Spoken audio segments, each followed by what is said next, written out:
From the onset, a top priority of the PPPC administration has been the local content framework or the local content policy that will guide and direct Guyana for the sustainable future in the oil and gas sector. Just recently, on December 13, 2021, Honorable Vice President Dr. Bharrat led a team that engaged with civil society on the final consultation of the draft local content policy.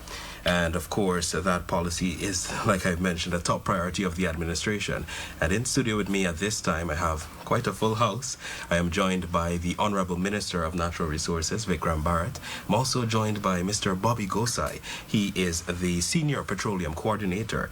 I'm also joined by Mr. Michael Munroe. He is the legal officer there attached to the Ministry of Natural Resources. And of course, Mr. Richard Rambarran. He is the Executive Director there representing the Georgetown Chamber of Commerce and Industry. That's the GCCI. Thank you all for being here, taking time out to be here. I feel like I'm in the middle of greatness.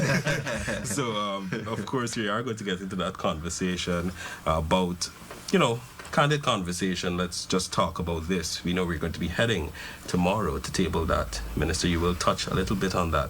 Before we get into it, can you perhaps start this conversation off by telling us a little bit or an overview of the framework, and also why has this necessitated itself now in this time? Why was it a priority of the government, first of all?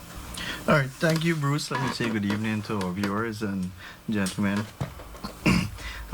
And thank you for having us on this program here to enlighten and to have a discussion so that all Guyana can understand what is in the local content bill that will be tabled in Parliament tomorrow. What are the benefits that will be derived from that bill for Guyanese? So it's a good conversation that we want to start now. And of course, we will continue over the next few days as we continue to enlighten our Guyanese brothers and sisters on what really is in the local content bill and how it will benefit Guyana and Guyanese businesses. Before I go into the actual content of the bill, let me start by saying that it wasn't an easy task. When we took over government in August 2020, there wasn't a proper policy in place that speaks to how Guyanese will benefit from the oil and gas sector. And as you're aware, we don't have the best PSA, production sharing agreement, in the world. We all know that has been heavily publicized and criticized by us too, that we didn't have the best deal to start with. So we see the local content legislation as a way of pulling in benefits for Guyanese and Guyanese businesses, because we firmly believe that Guyanese must benefit from this new sector.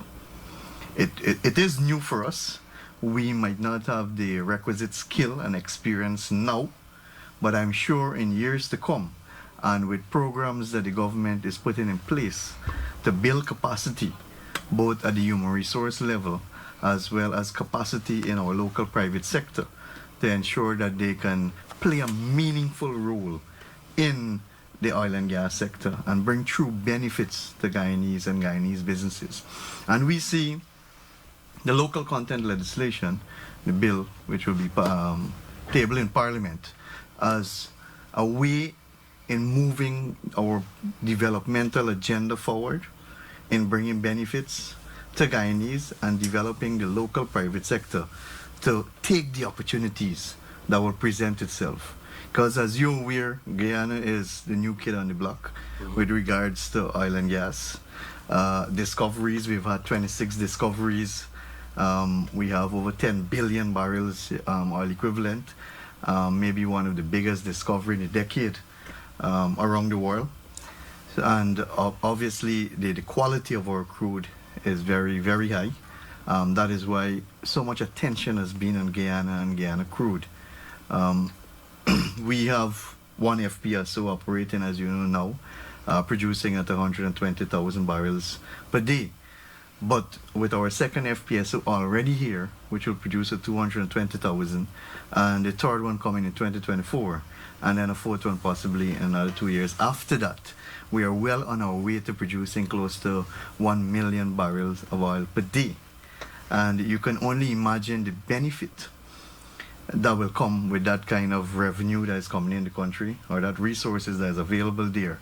So apart from the direct proceeds or the revenue coming into the country, which the government has made a commitment to use, and to use it in a way to ensure that every single Guyanese benefit, there are other opportunities. There are other opportunities, for example, employment. Our people working in the oil and gas sector. There are opportunities for the local private sector, upstream and downstream activities, shore-based chemical plants, waste management, and the full line of services that is required for oil and gas operation. And as we go forward in our discussion, we would discuss some of these areas that we want to highlight to our local businesses so that they themselves can start preparing for the opportunities, because that too is important to really realize true local content. We need to build capacity because oil and gas is new for us. So it was a long journey. As you recall, President Ali, upon assumption of office, would have identified or put together a high-level panel to start the consultations. That was headed by Mr. Sham Nakhtar. It included Mr. Kyle Greenwich, Mr. Carville Duncan, Mr. Floyd Haynes, and a few others. And they would have started widespread consultation.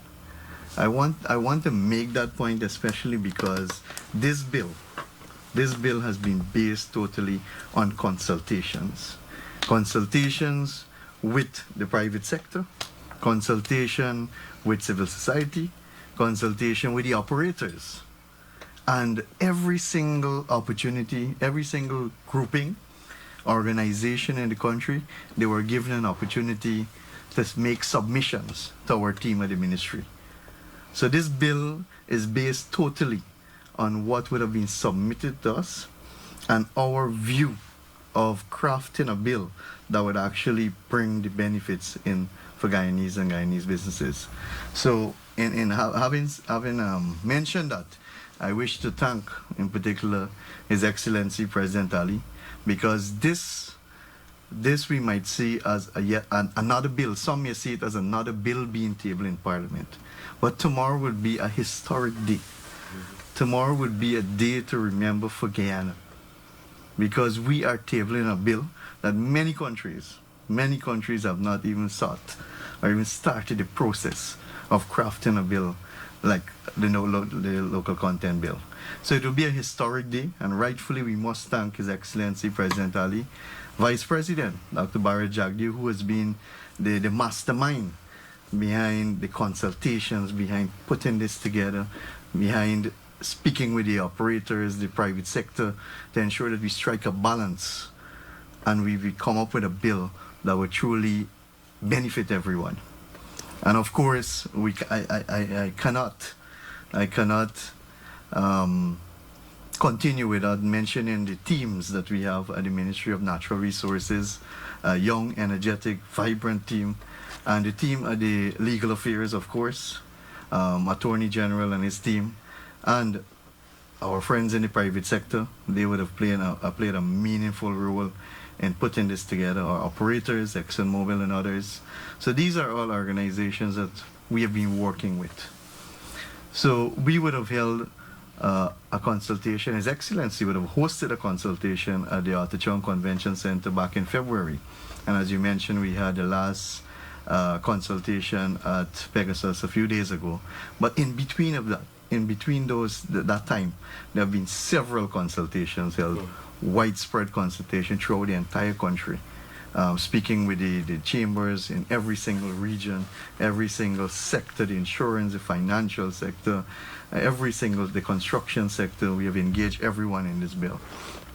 So we are happy that we are going to present a bill that is based on consultation, a bill that is quite comprehensive and that is designed to bring benefits to Guyanese and Guyanese businesses without without disincentivizing the operators or the international oil companies. And I wanted to make that point because when I mentioned strike a balance, it is important that we do so because we need to recognize the role that the IOCs, the operators, are playing too, and the investment that they're making too. And at the same time, we need to balance it with benefits for Guyanese, to ensuring that our people benefit from the oil and gas sector. So we have to ensure we strike that balance. So you would see when we present this bill, a lot of people has been asking, what really is this local content? What really is local content? Why is it important? But I want to say to our viewers especially that the local content bill is designed, as I mentioned, to ensure that employment, that Guyanese are employed in the oil and gas sector, that our businesses in the private sector, they are given opportunities in the oil and gas sector, whether it's laundry services, whether it's engineering services, welding fabrication, whether it's providing food, whether it's pest control, whether it's aviation services.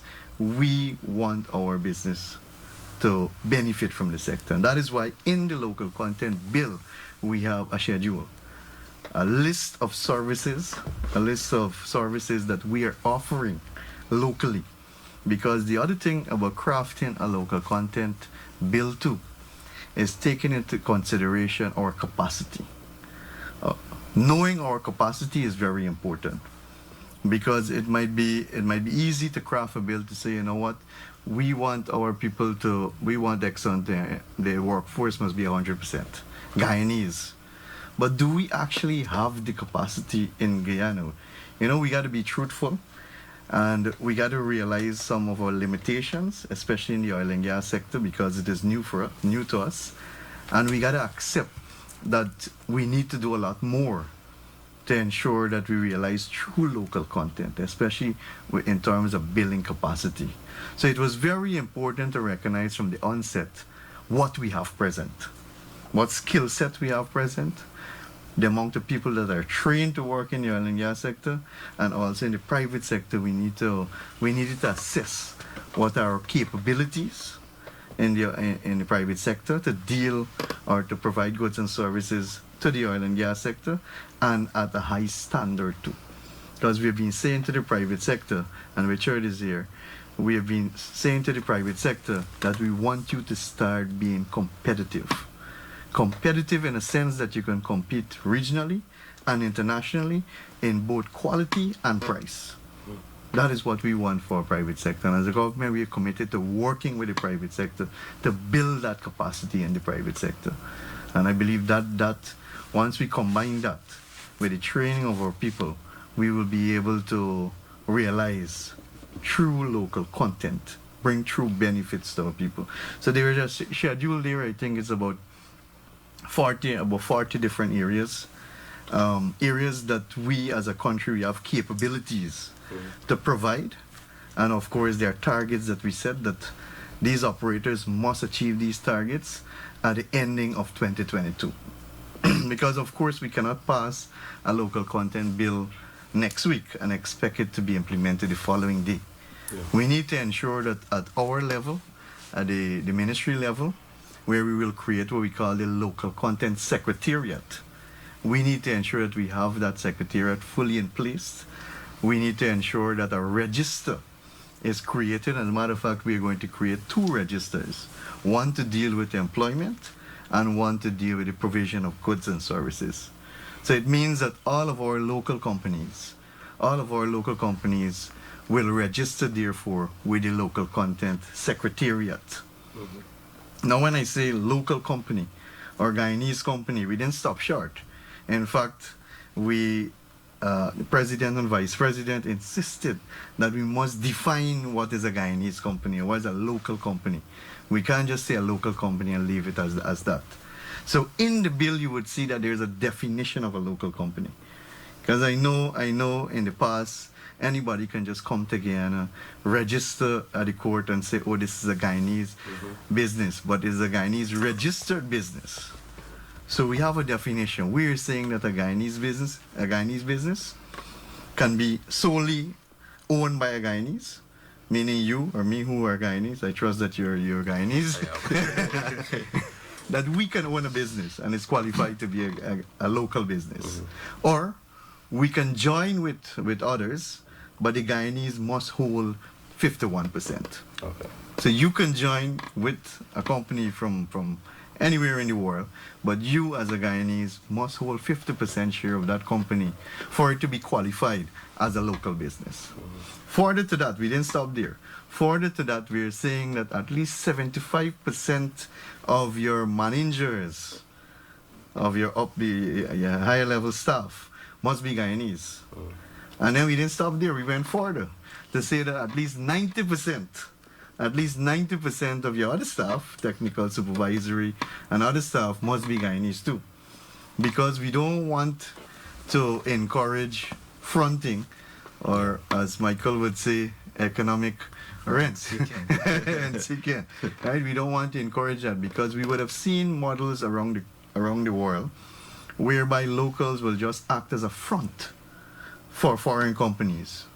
We don't want that, because that is not the intention of having a local content bill. That will not bring benefit to Guyanese. We want the company to be owned, at least 51% owned by Guyanese. We want the management of that company to be Guyanese, at least 75%. And we want the staffing component to be at least 90% Guyanese.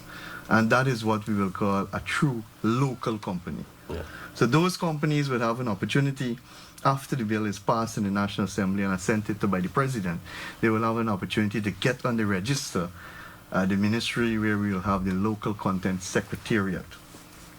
But I want to say too, and this has been a main point that we would have discussed on several occasions, because you could imagine the amount of times that we had to go to the wrong table to discuss putting this bill together, that whether or not a Guyanese business being on the register, if a Guyanese business is not on the register, whether you're allowed to do business with the operators or the oil company. And the answer to that is yes, you can. So we are not saying that you have to be on our register in order to do business with the IOCs or the operators. Once you're a Guyanese company, fine, no problem. But then there is no reason for you not to sign up with the local content secretariat too, right? So that you're recognized and you're in our database, and we advertise your services to the companies so they know what you're offering. So there will be advantages for our local companies to actually be on that register. So that is something that we will have to put together. It's clearly set out in the bill. Also, at the same time, it will give the operators too time to put themselves in order. Because we can't expect that we pass a bill today and tomorrow automatically that these IOCs will send home everybody and start doing business with Guyanese. We got to be fair. Yeah. We got to be real, and that is what this bill is all about too, because we actually set real targets. We're saying by ending of 2022, for example, your food items, right? At least you must purchase 75% of it. 75% of it from Guyana. So that the farmers in Blackbush Polar, their produce can go on the FPSO offshore too. Right? Our provisions and our meats can find its way on the FPSO. So that is creating opportunity for even the farmers, the poultry farmers, the cash crop farmers, and everyone in the agriculture sector and also the other sectors too, to benefit from the oil and gas sector. Yeah. So that shows how much thought we would have put into the bill to ensure that it truly brings benefits to Guyanese at every single level. At every single level. I said songs there, like, it's very inclusive. I think that was the main focus, that each stakeholder had an input into this. It sounds inclusive, and it sounds like a wonderful time to be Guyanese and to own a business, to be frank and honest. But I want to bring you in here, Mr. Gossai. I want to talk specifically about the history of this. I know we would have been talking candidly, and you mentioned removing from policy to legislation. Correct. So let's break that down for us to understand. Let's talk especially 2015. That was a crucial time for oil and gas in the country. From then to now, where are we? Could you tell us that timeline? Thank you very much. But coming out from what Minister said, he would have given you a brief of the amount of work that was done from August 2020 to now and to tomorrow, where we take in an advisory panel report to a bill which will eventually become a legislation. But the work on local content and the discussion on local content, as you said, started a long time ago.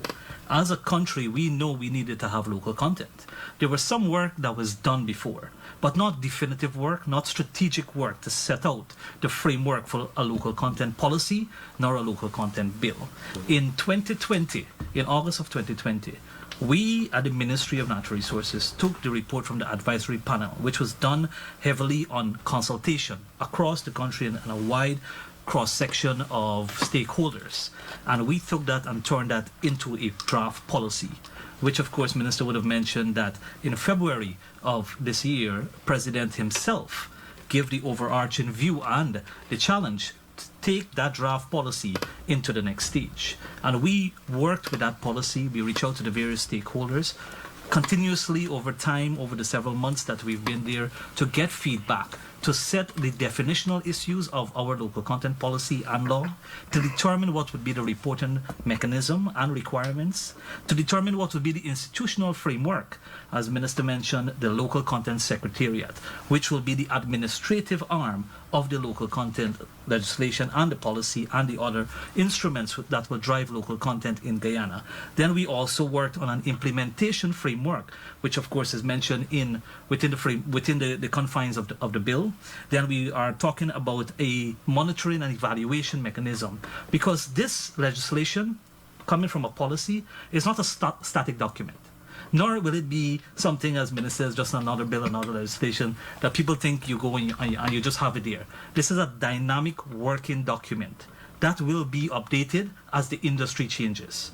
Part of the function of the Secretariat is to ensure that whatever is available here in Guyana can be matched with the demand from the petroleum sector itself, whether that is offshore or onshore. Then we are also having to put in place guidelines for the various options of being involved in the oil and gas business. So as Minister would have mentioned, those areas that we have in the document itself, what we will call the first schedule, which are the key economic opportunity areas for participation and for benefits of you being a business or an individual who want to be involved in the oil and gas sector of Guyana and part of the register at the Local Content Secretariat. You will notice that there are certain targets for us to meet by 2022, by the end of 2022. But it doesn't stop there. That's just the starting point. Every year as we go forward, we have in fact put within the bill itself that there is an interagency committee that will be established. So there are certain questions that will come out in terms of this document itself, this legislation, the drafting of a legislation coming from the crafting of a policy is a mechanism, a dynamic mechanism that we are putting in place from August of 2020 to here we are, December 16 tomorrow of 2021, that will, as Minister said, will be a historic day. Historic day for us as a country, as persons who are working in the Ministry of Natural Resources, in the private sector, in the legal fraternity, and every part of public and private sector, to see that you have a bill that took a while to come to a point that is realistic, achievable, and of course will be dynamic in terms of the industry itself. And we want to make sure that persons, companies themselves, Guyanese businesses, including the IOCs and other contractors, direct or prime contractors, see the reporting requirement that are set out within this legislation. I am saying that because there are so many iterations of discussions between the public sector and the private sector and the civil society to make sure that we capture not only the mechanisms for the economic rents to stay in Guyana, but to ensure that Guyanese companies benefit and the people of Guyana can participate wherever necessary. Yeah, thanks for that. You know, Mr. Munroe, I want to bring you in here. Minister was talking specifically about businesses, this specific framework that will be in place, safeguarding companies, persons fronting businesses. I want us to touch a little bit upon the importance of the legal framework behind this legislation. And furthermore, let's talk a little bit about penalties also. If a business comes in and they are not following these guidelines, what happens? I think fundamentally we need to understand that the bill represents the sovereign will of the people. And insofar as that bill is enacted, the manifestation of that bill, parties that are in Guyana, participating in Guyana, would have to comply with those obligations within the bill. So as Bobby rightly said, we have an infrastructure. We have the minister who is dealing at the policy level. We have the secretariat that is dealing with the technical level. We also have the interagency committee, which is dealing on a more advisory basis. And we also created mechanisms for a multi-stakeholder group. So that is where the secretariat, the minister, will collaborate with the private sector and will work collaboratively looking to see how we can better tailor the first schedule. Because as I said, the bill needs to be dynamic. We can't exist in a vacuum. The petroleum industry is rapidly evolving, and therefore we need a bill that is able to be agile, be able to move with the evolving nature of the industry. So basically that is the framework that we'll be taking. So as Minister rightly said, we're looking to see how can Guyanese nationals, Guyanese companies benefit from the industry, and we do so by having local content registers. So if you're a Guyanese national, you fall within the definition of what a Guyanese company is. Then you're entitled, once you make the application, you're entitled to be on the register. Once you're on the register, the companies have an idea of who are the Guyanese nationals, who are the Guyanese companies seeking to participate, seeking to find the opportunities within the industry so that they can count as towards the target of local content. So as Bobby rightly said, we have targets within the schedule, and for you to, as an operator, to meet those targets, you need to deal with Guyanese nationals, Guyanese companies on the local content registers. That is not to say that the companies can't go to Guyanese nationals or companies that are not on the register, but insofar as you elect to choose that option, it can't count as a means towards achieving the targets within the first schedule. So that is very important. So in terms of the operators, in terms of penalties, so there are specific obligations within the Act that the operators have to comply with, and subcontractors. So you have to submit a local content master plan, which is a 5-year projection of where you see your needs are, what is the demand that you forecast will be needed. Then there's also the need for the submission of an annual plan. So once you submit that plan, you need to implement that plan once it's approved. So the idea is, once we have the approved master plan, the approved annual plan, then the ministry now publishes an extract of that plan. Because of course we need to be real. Those plans might contain proprietary information, confidential information. So we will publish those plans to ensure that there's increased level of awareness. So Guyanese in Region 1 and Guyanese in Region 10 can go on the ministry's website. They see the approved extracts of this plan. You're able to say this is where the opportunities are within the next 5 years. So if the contractors fail to submit that plan, or they even fail to submit it within the timeline when you have to submit it, there will be corresponding penalties for that. So there's also the need that if you have an approved plan, you have to work towards this particular target. If you don't achieve that target, there will be a corresponding penalty for that. Also, we want to say that Guyanese nationals who are on the register, they'll benefit from the opportunities. The operator would also benefit to say that in utilizing these Guyanese nationals, I am able to achieve that target. So if Guyanese nationals want to take that opportunity and just act as a front, as Minister said, then there will be corresponding penalties for that. So that is basically, in a nutshell, what the bill endeavors to do. So it endeavors to lay out a framework where there will be obligations and there will be corresponding penalties. But more fundamentally, it's increasing the level of awareness to Guyanese to where the opportunities are. Where can I strategically position myself from today to say that within 5 years, this is where the demand will be. So as a businessman, as a Guyanese national, I can, if I'm looking for employment in this area, I can acquire the necessary skill sets to move in that direction. As a Guyanese business, I can collaborate my operations so that I can effectively and competitively participate in this sector or subsector. So that is basically the idea behind the bill. And as I said, the bill needs to be dynamic. So we introduced a schedule which allows the Honorable Minister some sort of flexibility. So as we assess the development of the sector, we're able easily to just issue an order and amend the schedule, and then we keep moving forward gradually and incrementally. So that's basically the framework for the bill. Thanks for that, Mr. Munroe. Of course, at this time we have to hear from the lone businessman. I want to ask you specifically. I know you perhaps were involved in consultation, and GCCI was also. But how do you envisage, or do you see this really benefiting companies? Let's talk about now what currently exists. After the implementation of this legislation, how do you see companies specifically being better able to respond to these opportunities that will be created, being better able to market themselves not only at the local level but regionally and internationally, and also be able to benefit directly from oil and gas? So thank you for that, Travis, and of course thank you for the opportunity to be able to speak here on behalf of the local private sector.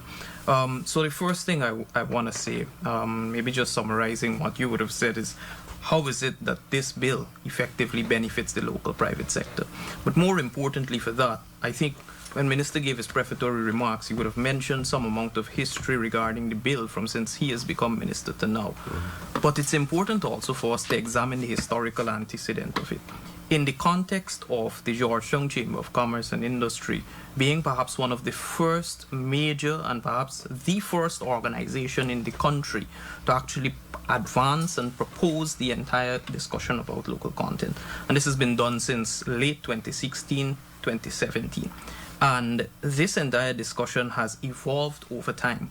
And I want to say firstly that we are extraordinarily happy that we are at the place where we are at. That is the point where Guyana is now about to table a local content legislation in Parliament, because from the very beginning of the advance that we would have been making, we have always said that local content legislation is the gold standard for the development of local enterprise. It is not the only thing, but it is one of the most important instruments. Now, I want to make mention of a particular thing which is absolutely important. It has been alluded to by the previous speakers, but it is absolutely important for me as a representative of the local private sector to make this point. There has been a marked difference in the way that this bill has been composed and the way that this bill has been streamlined as opposed to the previous policies and policy drafts that we would have seen. From the Georgetown Chamber of Commerce and Industry, we of course have been advocating for some time for local content. And what we were faced with in the past is a degree of inertia, a degree of slothfulness as it relates to policy implementation, as it relates to policy draft, as it relates to consultation. And I want to even venture further to perhaps say a lack thereof. Now, this would have come in the form of maybe a document being given to you and saying, here, have a look at it. It will then change hands. So that was the first draft, which was made by the Ministry of Natural Resources in 2017, thereabouts. We would have then had the Ministry of Business taking it over, where we would have then seen a draft. We were given a template within which to comment. And then there was a third draft, which we did not see, and that translated into policy in February of 2020. And I felt, as someone who has been involved in this continuously, as if we had been in dialogue through the newspaper. But it is important for me to recognize the role at this point that the private sector has played in drafting what we currently see. There has been a consistent process of consultation. There has been a consistency in the way that the private sector advances and the way that the government receives the support or constructive criticism, because I want to say that it is not, as Minister and the other speakers have alluded to, it has not always been that we've seen eye to eye on everything.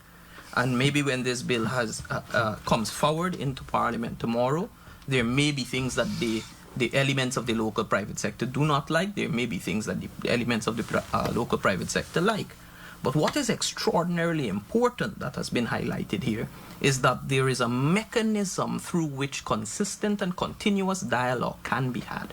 And we firstly want to say that from a conceptual and a philosophical level, in approaching the bill, we are, as the private sector, appreciative of that fact. And that in itself lends itself towards ensuring that the outcome that obtains is one that is representative of Guyanese businesses, and one that is not hoisted necessarily upon Guyanese businesses, but it grows from the ground up. And that is extraordinarily important, because we are in a time where the economy and biological extension, the business community, is undertaking tremendous change. Now, what obtained in 2017 as regards the capacity of the local private sector is not the same today. Today, we have a multiplicity of firms with ISO 9001 certification, quality management systems. If you asked the company in 2014 what that was, only a select few, perhaps who were involved in the export market, could tell you what that is. But what it shows is that the oil and gas sector not only acts as a driver for economic development, but it also pulls economic development and business development with it, in the sense that the local private sector has to consistently and continuously improve itself so as to be able to provide goods and services to the oil and gas sector. But I want to bring it to this point, in the sense that what local content does for the local private sector is that it gives the local private sector a fighting chance. It gives the local private sector a fighting chance in the sense that it levels the playing field for the domestic private sector in comparison with an international or even regional private sector. And this is not as a result necessarily of any design or any external environment to a firm that may be affecting its development. But you have had countries who perhaps as a result of their economic development process have been able to attain more mature firms, etc. What it does for us is that it gives the local private sector a chance to be able to compete. However, I want to say that the Chamber of Commerce and its membership are both well aware, the Chamber of Commerce from a secretariat level as well as the membership of the Chamber. We are both well aware that this cannot be the end of it for us. It's been a consistent change process, and it is one where we have to charge the local private sector to consistently improve itself, because you'd hear a lot of complaints about the external environment, reliability and quality of electricity, high interest rates, etc. But there are a lot of what I like to term internal dynamics to firms that also need improvement. Improvement in process systems, right? Improvement in use of data, improvement of streamlining production. So there are a lot of things within the firms that also need improvement. And of course, the Chamber of Commerce will continue to advocate for those things externally that need improvement. But this bill now gives you the opportunity to be able to say, hey, let me ensure that my productivity increases. Let me ensure that I lift my business to a regional or an international standard. Let me ensure that I seek certification. Because if I am doing this, I have now a framework, a legislative architecture, a receptive government who now has tabled a bill, I suppose will be assented to by His Excellency, and it now gives you an opportunity to materially participate once you are competitive. And that is extraordinarily important within the development trajectory of both enterprise and the Guyanese economy. So I'll start my remarks off this evening by saying that.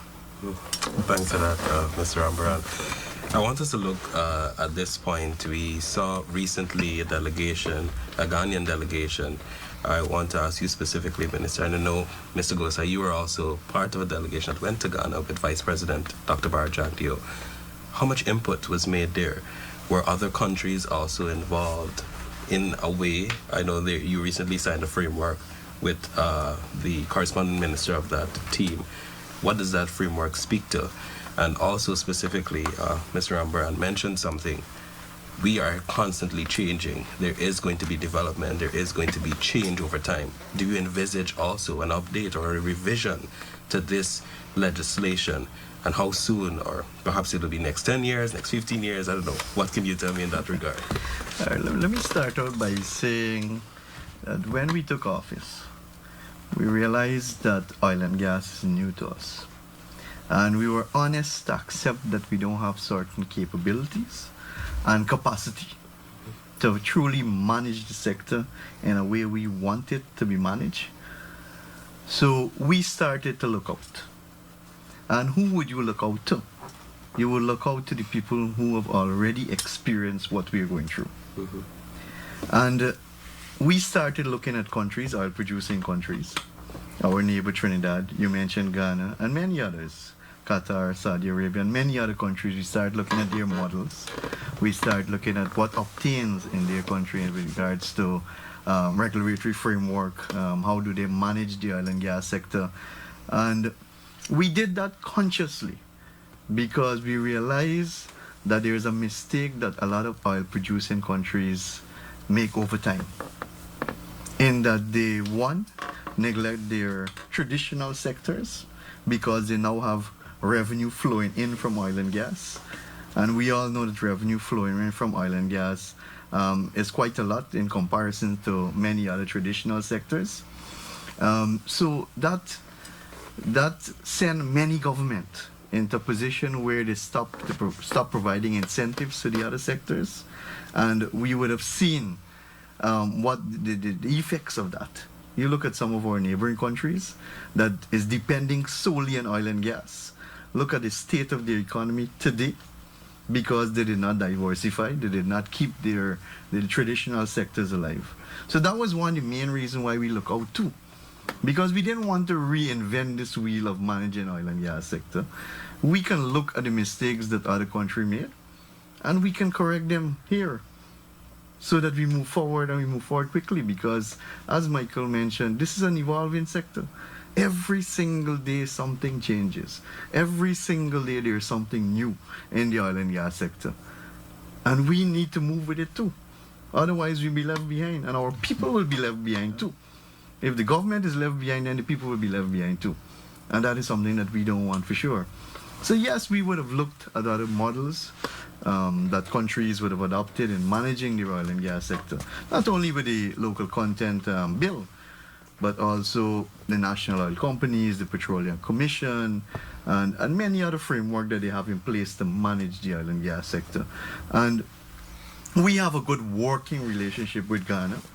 As a result, it was actually increased a lot after Vice President Dr. Jagdeo would have visited Ghana as a result of President Ali making that commitment at the UN forum.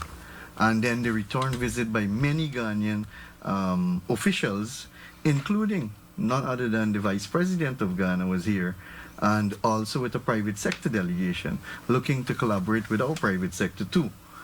So we have that working relationship with them. Ghana is way ahead of us. I have no issue saying that because Ghana would have discovered oil in 2007. Mm-hmm. We discovered oil in 2015. So they had an 8-year head start from us. And they would have developed their framework to an extent that I personally believe, and this is my personal opinion, that maybe they have one of the best management model for the oil and gas sector in the African continent. Right? I strongly believe so when you look at the model and the way the country is developing. And that is why we reach out to them. And we would have signed an MOU with the Petroleum Commission of Ghana, the body that manages the day-to-day operation of that sector. And it deals more with capacity building, sharing of information, collaboration, This is what the MOU basically speaks in a nutshell. Of course, I can go more in details at another point in time because I know we're running out of some time too, and I want to get back to the local content bill. But it will benefit us a lot, especially with regards to capacity building, because we need to qualify our people. We need to ensure that our people are trained, not only in engineering field, but at the technical level as well too. And that is what we believe that Ghana can assist us with. And that is why we have been collaborating with Ghana and many other countries. And many other countries we've been collaborating on. And we believe too, and that is why the private sector from Ghana was here, that there can be a collaboration between our private sector and the private sector in Ghana, like any other country. Like any other country. Because you know we have some setbacks, we have some challenges in Guyana. Richard mentioned access to capital, interest rates and all these. And that is why President Ali has been calling on our private sector to form themselves into partnership, joint venture consortium. Because the oil industry, and this is something that we need to understand, the oil industry, and I like to put it plain and simple, is a big money industry. It's a big investment. It's not going and do mining, small-scale mining, or cutting logs in the forest, or planting a kitchen garden, right? It is big money investment, and of course the returns are high too. So that is why we believe that our private sector need to put themselves in groups and to make use of the opportunities and don't allow the opportunities to slip through, right? Now, coming back to the actual bill with regards to the schedule, or the bill itself. The bill is, I would say, is a living document. It's a live document. Bobby and Michael would have referred to that. It is a bill that I wouldn't necessarily put a time frame as to when this bill or when the schedule will be altered or when it will be changed, because it can happen at any point in time based on our capacity. Based on our capacity. So right now, we would have met with the private sector and we say, you know what? We have capacity to supply 75% of the food that goes to the FPSO. We have 95% capacity in pest control. Right? We have capacity in accounting, in legal services. We have capacity in rental, accommodation, in transportation, providing vehicle, in rental of crane. We have capacity in that because we have to be true to ourselves too. We can't prepare a document that is a nice intellectual document. It speaks nice and has very nice targets. But then at the end of the day, we cannot achieve them. Or at the end of the day, we're putting pressure on the IOCs or the operators because they themselves can't reach the target.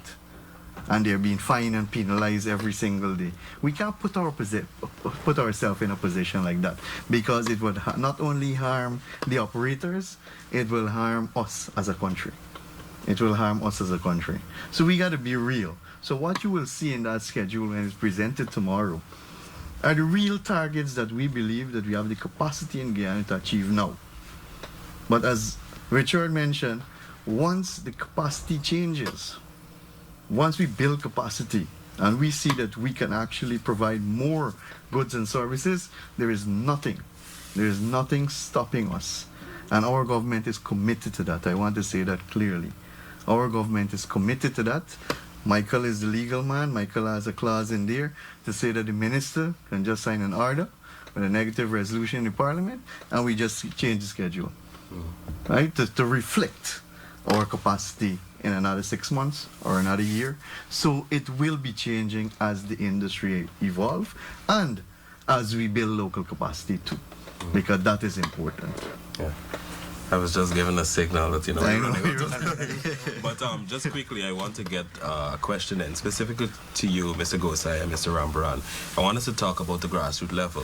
Let's talk about opportunities that will be created. I know Minister said, yes, we will see businesses and the farmers, but what about the average Guyanese person from your perspective? And what about these very small-scale businesses? How are they set to benefit from this?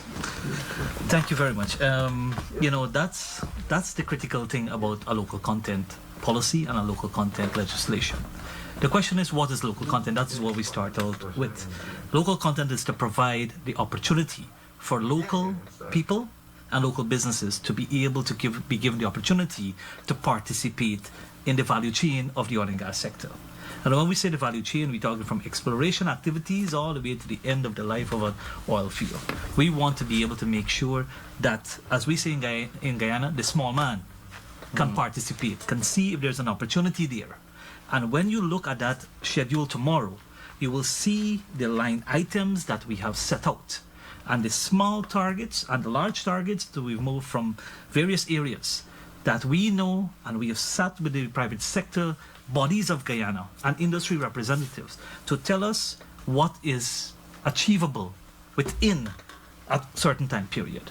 And we have provided those key economic opportunity areas to ensure that our Guyanese personnel, as well as Guyanese businesses, can be able to be part of that procurement process, that bidding process, that opportunity to be able to provide a good or to supply a service to that sector or subsector of the oil and gas industry.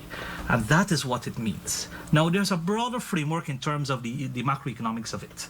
I can come here and I can say to you, as we have worked out in the office, looking at the figures between 2019 and first oil in 2020, and where we want to go by the end of 2021 and 2022, is that every dollar spent for the oil and gas industry and within the oil and gas sector, we want to be able to see at least 21 cents of every dollar, US dollar, remains in the economy.